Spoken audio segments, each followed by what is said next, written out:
What's your favorite knife lock? If I was to ask a room of 10 people this question, I might get 7 or 8 different answers. You see, there's a lot of different knife locks available on knives these days, and they're all getting rather good. However, one of the unquestionably best knife locking mechanisms out there is not a new knife lock at all. In fact, it's been around for a while, and very few knife locks compare to it as far as its versatility and flexibility for its users. I am, of course, talking about the crossbar lock.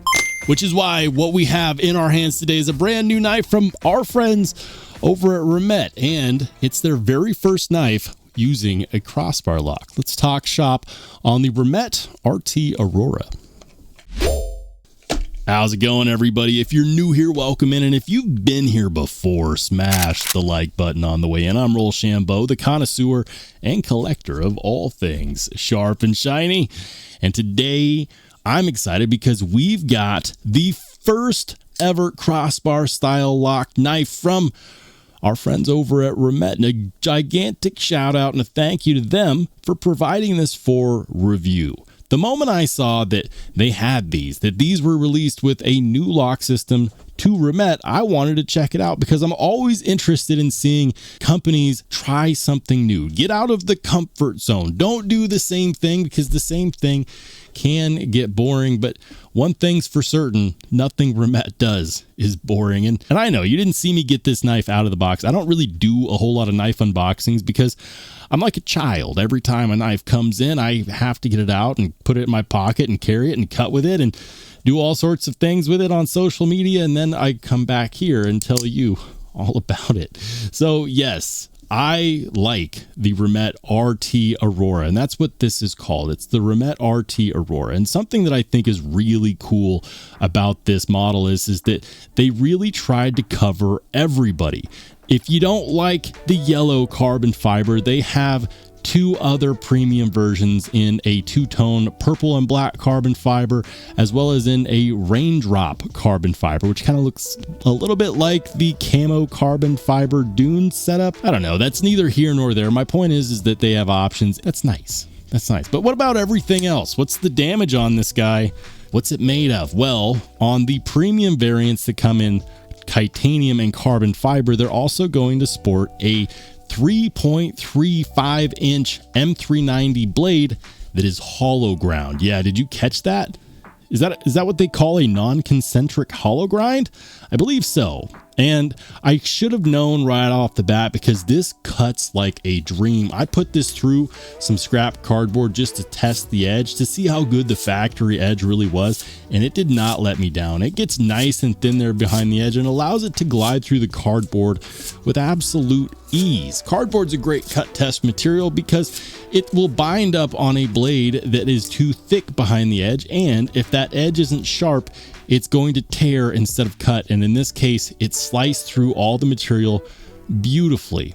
The handle scales are titanium. It does have this kind of colored shred carbon fiber. I don't know. It looks good. I really like it.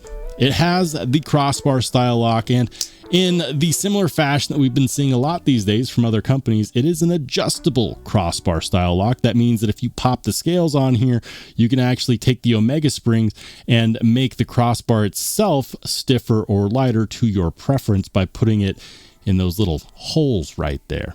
Yeah, that's nice. It is a single-sided captive pivot, which is T8. You'll see a decided lack of body screws here because they just don't have any.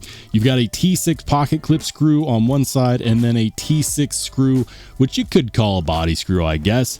The hole's in the filler tab because it is a crossbar style lock, and it should be mandatory that the pocket clip is reversible. In this case, it is. Pocket clip's 3D milled titanium, 3D milled titanium backspacer with a hidden lanyard post. That's great. At 8 inches overall, unequivocally, that means that this is a full-size folding knife, and a damn good-looking one too. Rumors from Blade Show had it that people absolutely love this design, and I can see it. You get a little bit of pop of color here before moving into this nicely bead blasted titanium, and then you've got beautiful brushed flat on this clip point blade with their pearlescent bead blasting finish on that hollow grind. That's great. It does a great job of looking utilitarian and aggressive at the same time. And it's going to feel good in the hands too. They're not trying too hard on these handle scales. Yeah, you got a little bit of a spot for your index finger here, and in a regular non-choked up grip, yeah, I can get a nice full 4-finger grip, no problem. Your thumb comes to a natural rest here on the spine of the blade behind these thumb studs, and we've got a decent amount of jimping right there, which is great. If you do decide to go for a choked up grip, check this out. They also have jimping right here before the edge termination. So that means that you can have a confident grip with a nice parallel between your index finger and your thumb, which is a common grip for a lot of people, or at least it's a common grip for me. I think that they did a really good job designing this knife, and it looks very, very clean. For people out there who love to fidget with their knives, I've got some good news. The action is very addictive. This knife weighs 3.37 ounces, and the blade itself is 3.35 inches long. That means that it's got excellent balance. That's good. It makes it feel like you could just fling it home. Yeah, and it's really, really smooth. Look at that. Perfect blade centering, no problem. Perfect lockup, no problem. And the crossbar style lock, I don't even know if it's worth talking about how stiff it is, given that you could actually pop the scales and adjust the stiffness. But in its factory setting, I would say that it's medium stiffness right out of the box. Yeah. Now on crossbar locks, a lot of people make the common mistake of assuming that the crossbar tension is directly related to the supposed detent. But in reality, what plays the biggest role is going to be the machining that happens where the crossbar lock locks into the blade. You see that right there, that little notch that's cut out? A good crossbar detent will basically have the crossbar falling into a cliff. And so you want that cliff to be straight up and down as much as possible, because that's what's going to be providing the detent. Now on this one, it's very smooth, it's very adequate, and we do have a nice little cliff milled out there in the tang of the blade that provides that. I think that's great. I think that for a first attempt at a crossbar style lock, this one is actually a bit of a home run. You know, I could do without the T6 pocket clip screw and the T6 filler tab screw. That's small potatoes, considering that we really don't have a whole lot of T6 going on here. Just, you know, the 2 screws right there and then one T8 pivot, but it's got a single-sided captive pivot, and they aimed for 60 to 62 Rockwell on that blade hardness, which I think is great. At $202, this is a serious contender and a great value in my opinion. Now, I wouldn't sleep on that price because that is a sale price.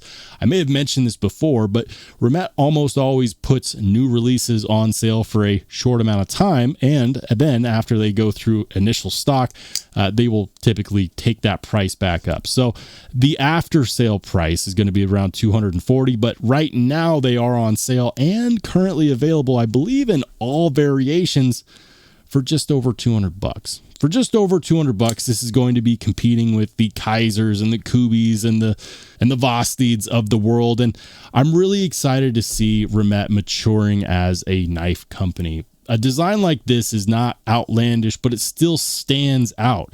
It's got a really confident, mature feel to it, and I love the direction that they're heading. But I guess the real question at this point is, could you see it in your pocket? Is this one of those knives that would ultimately just be a pass for you, or are you looking for something completely different? Let's go ahead and have that discussion in the comment section down below. Guys, if you enjoyed the video so far and you haven't done so yet, please consider hitting subscribe. But of course, if you just want to watch some more awesome knife and EDC content, feel free to click on one of the videos that pops up next.